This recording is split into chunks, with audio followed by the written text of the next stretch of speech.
ನಮಸ್ಕಾರ. ಕನ್ನಡ ಒನ್ನಿಗೆ ಸ್ವಾಗತ. ನಾನು ನಿಮ್ಮ ಭಾಗ್ಯನಾರಾಯಣ ಬೊಗವರಪು.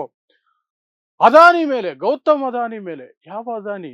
ನರೇಂದ್ರ ಮೋದಿ ಅವರ ದೋಸ್ತ್ ಖಾಸಾ ದೋಸ್ತ್ ಅದಾನಿ ಮೇಲೆ ಅಮೆರಿಕದಲ್ಲಿ ವಾರೆಂಟ್ ಸಮೇತ ಕೇಸ್ ಇದೆ. ಕ್ರಿಮಿನಲ್ ಕೇಸುಗಳಿದಾವೆ. ಆ ಕ್ರಿಮಿನಲ್ ಕೇಸುಗಳು ಈಗ ಹೊಡೆದು ಹಾಕುವ ಹಂತವನ್ನ ತಲುಪಿದೆಯಂತೆ. ಸೊ ಹೇಗೆ ತಲುಪಿದವು, ಏನಿದು ಹೊಸ ಬೆಳವಣಿಗೆ, ಅದರ ಜೊತೆಗೆ ಅದಕ್ಕಾಗಿ ನರೇಂದ್ರ ಮೋದಿ ಈ ದೇಶವನ್ನ ಯಾವೆಲ್ಲಾ ಮಟ್ಟಕ್ಕೆ ತಳ್ಳಿದರು ಅನ್ನೋದನ್ನ ಸ್ವಲ್ಪ ನೆನಪಿಸುವಂತಹ ಪ್ರಯತ್ನ ಮಾಡ್ತೀನಿ. ಟ್ರಂಪ್ ಎಷ್ಟೆಲ್ಲ ಅವಮಾನ ಮಾಡಿದ್ರು, ಎಷ್ಟೆಲ್ಲ ದೇಶಕ್ಕೆ ನಷ್ಟ ಮಾಡಿದ್ರು ಸಹ ಒಂದು ತುಟಿ ಬಿಚ್ಚಿ ಒಂದೇ ಒಂದು ಮಾತು ನರೇಂದ್ರ ಮೋದಿ ಡೊನಾಲ್ಡ್ ಟ್ರಂಪ್ ವಿರುದ್ಧ ಮಾತಾಡಲಿಲ್ಲ. ಕಾರಣ ಇದೆ, ಅದಾನಿಗೇನಾದ್ರೂ ಆಗ್ಬಿಡುತ್ತೆ, ಅದಾನಿ ಬಿಸ್ನೆಸ್ಗೆ ಏನಾದರೂ ಎಫೆಕ್ಟ್ ಆಗುತ್ತೆ, ಅದರ ಜೊತೆಗೆ ಎಪ್ಸ್ಟೀನ್ ಫೈಲ್ಸ್ ಬಗ್ಗೆ ಏನಾದರೂ ಹೊಸದಾಗಿ ಹೊರಗಡೆ ಬಂದ್ಬಿಡುತ್ತೆ ಅನ್ನೋ ಭಯ. ಸೊ ಏನಿದು ಅದಾನಿಯ ಪ್ರಕರಣ, ಏನು ಫಸ್ಟ್ ಆಫ್ ಆಲ್, ಏನು ಪ್ರಕರಣಕ್ಕೆ ಅಲ್ಲಿ ಅರೆಸ್ಟ್ ವಾರೆಂಟ್ ಇರುವಂತಹದ್ದು, ಏನು ಫ್ರಾಡ್ ಮಾಡಿರೋದು ಆರೋಪ ಇರುವಂತಹದ್ದು, ಅದ್ರ ಜೊತೆಗೆ ಈಗ ಏನಕ್ಕೆ ಅದು ಇದ್ದಕ್ಕಿದ್ದ ಹಾಗೆ ಆ ಕೇಸುಗಳನ್ನೆಲ್ಲ ಹೊಡೆದು ಹಾಕುವ ಹಂತಕ್ಕೆ ಬಂದಿದ್ದಾರೆ, ವಿವರಿಸುವಂತಹ ಪ್ರಯತ್ನವನ್ನು ಮಾಡ್ತೀನಿ. ಸೊ ಇದೆಲ್ಲ ಆರಂಭ ಆಗಿದ್ದು 2024ರ ನವೆಂಬರ್ನಲ್ಲಿ. ಅಮೆರಿಕದಲ್ಲಿ ಒಂದು ಕೋರ್ಟು ಒಂದು ಕೇಸನ್ನು ತಗೊಳುತ್ತೆ. ಏನು ಅಂದ್ರೆ, ಅಮೆರಿಕದಲ್ಲಿರುವಂತಹ ಕೆಲವು ಇನ್ವೆಸ್ಟರ್ಗಳಿಂದ, ಕೆಲವು ಹೂಡಿಕೆದಾರರಿಂದ ಅದಾನಿ ಹೂಡಿಕೆ ಪಡ್ಕೊಂಡಿರ್ತಾರೆ. ಒಂದು ಸೋಲಾರ್ ಪ್ರಾಜೆಕ್ಟ್ ಭಾರತದಲ್ಲಿ ತಗೊಳ್ತಾ ಇದ್ದೀನಿ, ಆ ಸೋಲಾರ್ ಪ್ರಾಜೆಕ್ಟ್ಗೆ 20 ವರ್ಷಗಳಲ್ಲಿ ಸುಮಾರು $2 ಬಿಲಿಯನ್ ಲಾಭ ಬರುತ್ತೆ, ಅದಕ್ಕೆ ಒಂದಷ್ಟು ಹೂಡಿಕೆ ಬೇಕು, ನನ್ನ ಜೊತೆ ಪಾರ್ಟ್ನರ್ಶಿಪ್ಗೆ ಹೂಡಿಕೆ ಕೊಡಿ ನನಗೆ ಅಂತ ಸುಮಾರು $3 ಬಿಲಿಯನ್ ಅಮೆರಿಕದಿಂದ ಹೂಡಿಕೆ ಮಾಡಿಸ್ಕೊಳ್ತಾರೆ. ಆ ನಂತರ ಕೇಳಿ ಬರುವಂತಹದ್ದು ಏನು ಅಂದ್ರೆ, ಭಾರತದಲ್ಲಿ ಆ ಕಾಂಟ್ರಾಕ್ಟ್ ತಗೊಳ್ಳೋದಕ್ಕೆ ಇಲ್ಲಿರುವಂತಹ ಅಧಿಕಾರಿಗಳಿಗೆ ಅದಾನಿ ಲಂಚ ಕೊಟ್ಟಿದ್ದಾರೆ. ಸುಮಾರು $250 ಮಿಲಿಯನ್ ಲಂಚ ಕೊಟ್ಟಿದ್ದಾರೆ. ಲಂಚ ಕೊಟ್ಟು ಆ ಪ್ರಾಜೆಕ್ಟ್ಗಳನ್ನ ಪಡ್ಕೊಂಡಿದ್ದಾರೆ. ಲಂಚ ಕೊಟ್ಟ ಪ್ರಾಜೆಕ್ಟ್ಗಳಿಗೆ ಇನ್ವೆಸ್ಟ್ಮೆಂಟ್ ಮಾಡಿಸೋದಕ್ಕೆ ಅಮೆರಿಕದ ಇನ್ವೆಸ್ಟರ್ಗಳಿಗೆ ಸುಳ್ಳು ಹೇಳಿ ಇನ್ವೆಸ್ಟ್ಮೆಂಟ್ ಮಾಡಿಸ್ಕೊಂಡಿದ್ದಾರೆ. ಇದು ಕ್ರಿಮಿನಲ್ ಅಫೆನ್ಸ್ ಅಂತ ಅಮೆರಿಕದಲ್ಲಿ ಕೇಸ್ ಬಿತ್ತು. ಯಾರ್ಯಾರ ಮೇಲೆ ಬಿತ್ತು? ಸಾಗರ್ ಅದಾನಿ ಅಣ್ಣನ ಮಗ, ಗೌತಮ್ ಅದಾನಿಯ ಅಣ್ಣನ ಮಗ ಮತ್ತು ಗೌತಮ್ ಅದಾನಿ ಇಬ್ಬರ ಮೇಲೆ ಬಿತ್ತು. ಇಬ್ಬರ ಮೇಲೆ ಬಿದ್ದ ತಕ್ಷಣನೇ ಅಮೆರಿಕಕ್ಕೆ ಹೋದ್ರೆ ಅರೆಸ್ಟ್ ಆಗುವಂತಹ ರೀತಿಯಲ್ಲಿ ವಾರಂಟ್ ಇಶ್ಯೂ ಆಗೋಯ್ತು. ಅಮೆರಿಕ ಕಡೆ ತಲೆ ಹಾಕಂಗಿಲ್ಲ. ಈ ಕಡೆ ಭಾರತದಲ್ಲಿ ಅದಾನಿದು ಶೇರ್ ಮಾರ್ಕೆಟ್ ಕುಸಿದು ಬಿತ್ತು. ಒಂದೇ ದಿನ 2,000 ಕೋಟಿ ರೂಪಾಯಿಗಳ ನಷ್ಟ ಆಗುವಂತಹ ರೀತಿಯಲ್ಲಿ ಶೇರ್ ಮಾರ್ಕೆಟ್ ಬಿತ್ತು. ಒಟ್ಟಾರೆಯಾಗಿ 36% ಶೇರ್ ಮಾರ್ಕೆಟ್ ಲಾಸ್ ಆಯಿತು ಅದಾನಿಗೆ. 36% ಕುಸಿದು ಬಿತ್ತು ಅದಾನಿ ಶೇರುಗಳು. ಇಷ್ಟೆಲ್ಲ ಆಗ್ತಿದ್ರು ಸಹ ಭಾರತದ ಕಡೆಯಿಂದ ಯಾವ ತನಿಖೆನೂ ಇಲ್ಲ, ಏನು ತಪ್ಪು ಮಾಡಿಲ್ಲ.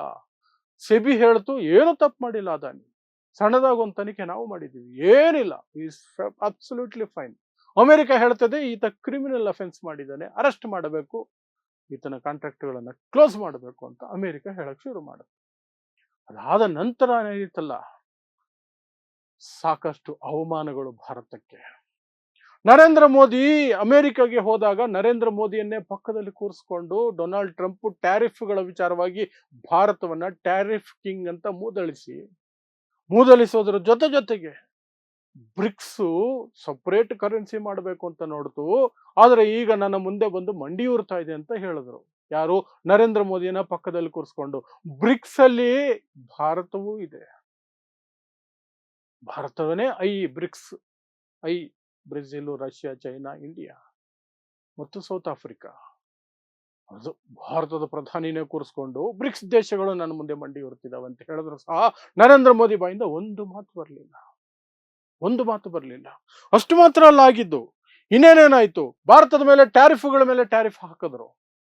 50% ವರೆಗೆ ಟ್ಯಾರಿಫ್ ಹಾಕಿದ್ರು. ಅನಂತರ ಅದು 18% ಇಳಿಸಿದ್ರಂತೆ. 3% ಇದ್ದಿದ್ದು ಈ ಹಿಂದೆ ಟ್ರಂಪ್ಗಿಂತ ಮೊದಲು. ಅದನ್ನೂ ಸಹ ದೊಡ್ಡ ಜಯ ಅನ್ನೋ ರೀತಿಯಲ್ಲಿ ಭಾರತದಲ್ಲಿ ಸಂಭ್ರಮಾಚರಣೆ ಮಾಡಿದ್ರು. ಭಾರತಕ್ಕೆ ಅಷ್ಟು ದೊಡ್ಡ ನಷ್ಟ ಆಯ್ತು. ಅದಾದ ನಂತರ ಇಂಡಿಯನ್ಸ್ ಅನ್ನ ಚೈನ್ಸ್ ಹಾಕಿ, ಸರಪಳಿಗಳು ಹಾಕಿ ಇಂಡಿಯಾಕ್ಕೆ ತಂದು ಸುರಿದ್ರು. ಆಗಲೂ ಸಹ ನರೇಂದ್ರ ಮೋದಿ ಬಾಯಿಂದ ಒಂದೇ ಒಂದು ಮಾತು ಬರಲಿಲ್ಲ. ನರೇಂದ್ರ ಮೋದಿ ಒಂದು ಪದ, ಟ್ರಂಪ್ ಅನ್ನುವ ಹೆಸರನ್ನು ಸಹ ಹೇಳಲಿಲ್ಲ. ಭಾರತೀಯರನ್ನ ಮೃಗಗಳ ಹಾಗೆ, ಕೈದಿಗಳ ಹಾಗೆ ಕೈ ಕಾಲು ಕಟ್ಟಿ ಹಾಕಿ ವಿಮಾನದಲ್ಲಿ ತಂದು ಇಲ್ಲಿ ಸುರಿದ್ರಲ್ಲ, ಆಗ್ಲೂ ಸಹ ಏನು ಚಕಾರ ಎತ್ತಲಿಲ್ಲ. ಆ ನಂತರ ಪಾಕಿಸ್ತಾನದ್ದು ಕಥೆ ಆಯ್ತಲ್ಲ, ಸಿಂಧೂರ್, ಆಪರೇಷನ್ ಸಿಂಧೂರ್. ಪಹಲ್ಗಾಮ್ನಲ್ಲಿ ಭಾರತೀಯರನ್ನ ಉಗ್ರವಾದಿಗಳು ಕೊಂದರು, ಪಾಕಿಸ್ತಾನದ ಕಡೆಯಿಂದ ಬಂದಂತಹ ಉಗ್ರವಾದಿಗಳು. ಅದಕ್ಕೆ ಪ್ರತೀಕಾರವಾಗಿ ಆಪರೇಷನ್ ಸಿಂಧೂರವನ್ನ ಭಾರತೀಯ ಸೇನೆ ಮಾಡ್ತಿರ್ಬೇಕಾದ್ರೆ ದಿಢೀರ್ ಅಂತ ಅಮೆರಿಕ ಬಂದು, ಡೊನಾಲ್ಡ್ ಟ್ರಂಪ್ ಬಂದು ಯುದ್ಧ ವಿರಾಮ, ಭಾರತ ಮತ್ತು ಪಾಕಿಸ್ತಾನದ ನಡುವೆ ಯುದ್ಧ ವಿರಾಮ. ನಾನು ಹೇಳ್ತಾ ಇದ್ದೀನಿ, ಅವರಿಬ್ಬರನ್ನು ವ್ಯಾಪಾರವನ್ನ ತೋರಿಸಿ ಹೆದರ್ಸಿದ್ದೀನಿ ಅಂತೆಲ್ಲ ಹೇಳಿದ್ರು. ಅದನ್ನ ಸುಮಾರು 100 ಸಲ ಇಲ್ಲಿಯವರೆಗೆ ಹೇಳ್ಕೊಂಡಿದ್ದಾರೆ, ನಾನೇ ಯುದ್ಧ ನಿಲ್ಲಿಸಿದ್ದು ಅಂತ. ಅದಕ್ಕೂ ಭಾರತದ ಕಡೆಯಿಂದ ಯಾವ ಪ್ರತಿಕ್ರಿಯೆ ಇಲ್ಲ, ನರೇಂದ್ರ ಮೋದಿ ಕಡೆಯಿಂದ ಯಾವ ಪ್ರತಿಕ್ರಿಯೆ ಇಲ್ಲ. ಮೋದಿ ಅಂತೂ ಆ ಪ್ರಶ್ನೆನೇ ಇಲ್ಲ ಅಮೆರಿಕ ವಿರುದ್ಧ ಮಾತಾಡೋದು, ಟ್ರಂಪ್ ವಿರುದ್ಧ ಮಾತಾಡೋದು. ಯಾಕೆ? ಅದಾನಿ. ಅಷ್ಟೊತ್ತಿಗೆ ಎಪ್ಸ್ಟೀನ್ ಫೈಲ್ಸ್ ಬಂತು. ಎಪ್ಸ್ಟೀನ್ ಫೈಲ್ಸ್ ಅಲ್ಲಿ ಮೋದಿ ಹೆಸರು ಬಂತು, ಏನೇನೋ ಬರ್ತು. ಹರ್ದೀಪ್ ಸಿಂಗ್ ಪುರಿ ಅನ್ನುವಂತಹ ಭಾರತದ ಮಿನಿಸ್ಟರ್ ಹೆಸರು ಬಂತು. ಆ ಎಪ್ಸ್ಟೀನ್ ಅನ್ನ ನೇರವಾಗಿ ಭೇಟಿ ಮಾಡಿರುವಂತಹ ಮಾಹಿತಿಗಳು ಹೊರಗಡೆ ಬಂತು. ಸಾಕಷ್ಟು ವಿಚಾರಗಳು ಬಂತು.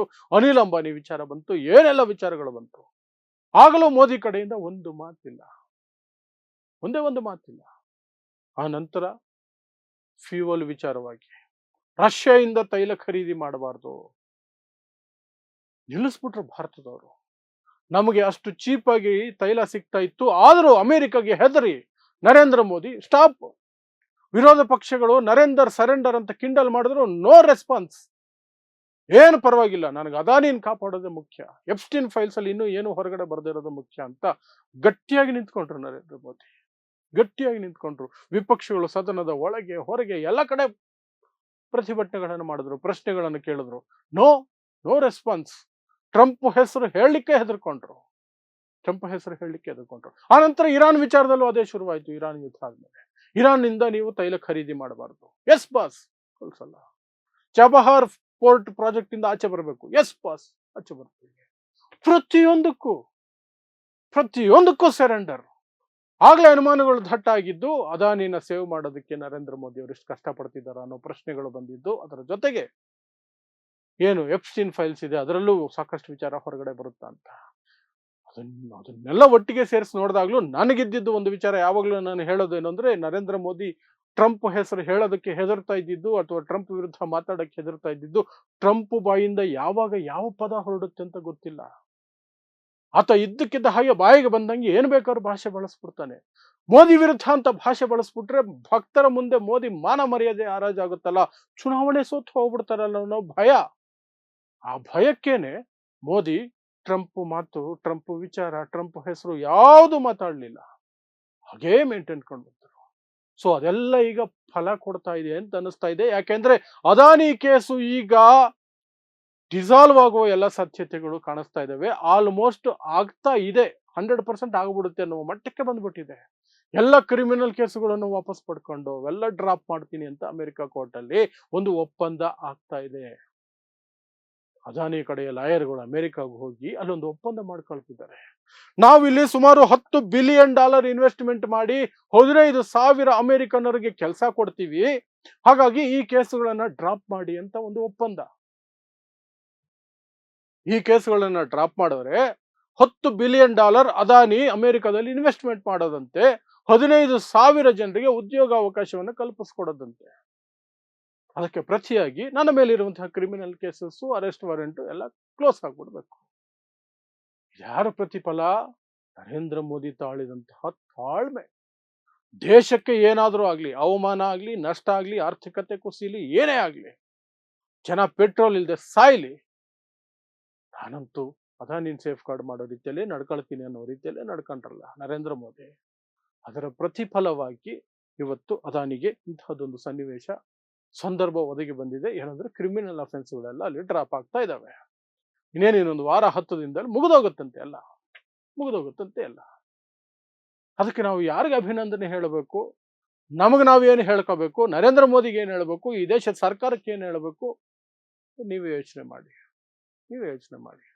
ಒಟ್ಟಿನಲ್ಲಿ ಇನ್ನೊಂದು ವಾರ 10 ದಿನ, ಮೇ ಬಿ 1 ಮಂತ್ ಈ ಕೇಸುಗಳೆಲ್ಲ ಡ್ರಾಪ್ ಆಗಿದೆ ಅನ್ನುವಂಥ ಸುದ್ದಿ ಬರುತ್ತೆ. ಆಗ ಮತ್ತೆ ನಿಮ್ಮ ಮುಂದೆ ಬಂದು ಈ ಕೇಸಿನ ವಿಚಾರವಾಗಿ ಇನ್ನೊಂದಷ್ಟು ನೆನಪಿಸೋ ಪ್ರಯತ್ನ ಮಾಡ್ತೀನಿ. ನಮ್ಮ ಕೈಲಾಗದಷ್ಟೇನೆ ನೆನಪಿಸ್ಬೋದು, ವಿವರಿಸ್ಬೋದು, ವಿಶ್ಲೇಷಣೆ ಮಾಡಬಹುದು. ಅದನ್ನು ಮೀರಿ ಜನ ಚುನಾವಣೆ ಸಂದರ್ಭದಲ್ಲಿ ಇದನ್ನೆಲ್ಲ ನೆನಪಿಟ್ಕೊಂಡ್ರೆ ದೇಶಕ್ಕೆ ಒಳಿತಾಗತ್ತೆ. ಇಲ್ಲ ನಮಗೆ ಹಿಂದೂ ಮುಸ್ಲಿಮೇ ಮುಖ್ಯ, ಉದ್ಯೋಗ ಬೇಡ, ಅಭಿವೃದ್ಧಿ ಬೇಡ, ಇವು ಬಂಡವಾಳಶಾಹಿಗಳು ಲೂಟಿ ಹೊಡ್ಕೊಂಡು ಹೋಗ್ಲಿ ಈ ದೇಶನ, ಯಾವನೇನಾದ್ರೂ ಮಾಡ್ಕೊಂಡು ಹೋಗ್ಲಿ, ನಮಗೆ ಹಿಂದೂ ಮುಸ್ಲಿಂ ಮಂದಿರ್ ಮಸ್ಜಿದ್ ಇಷ್ಟೇ ಇಂಪಾರ್ಟೆಂಟ್ ಅನ್ನೋದಾದ್ರೆ ಏನು ಮಾಡೋಕ್ಕಾಗಲ್ಲ. ಇದು ಹೀಗೆ ಮುಂದುವರಿಯುತ್ತೆ ಅಷ್ಟೇ. ಸೊ ಇದಿಷ್ಟು ಅದಾನಿ ಕುರಿತಾದಂತಹ ಅಪ್ಡೇಟು ಈಗ ಬಂದಿರುವಂತಹದ್ದು. ಅದಾನಿ ಎಲ್ಲ ರೀತಿಯಲ್ಲೂ ಅಮೆರಿಕದಲ್ಲಿ ಬಚಾವಾಗೋ ಸಾಧ್ಯತೆ ಎದ್ದು ಕಾಣ್ತಾ ಇದೆ. ಆಲ್ಮೋಸ್ಟ್ ಬಚಾವ್ ಆದಂಗೆ ಆಗಿದೆ ಅಷ್ಟೇ. ಸೊ ನೋಡ್ತಾ ಇರಿ ಸಮಾಜಕ್ಕಾಗಿ ಕನ್ನಡ 1 ನ್ಯೂಸ್. ನಮಸ್ಕಾರ.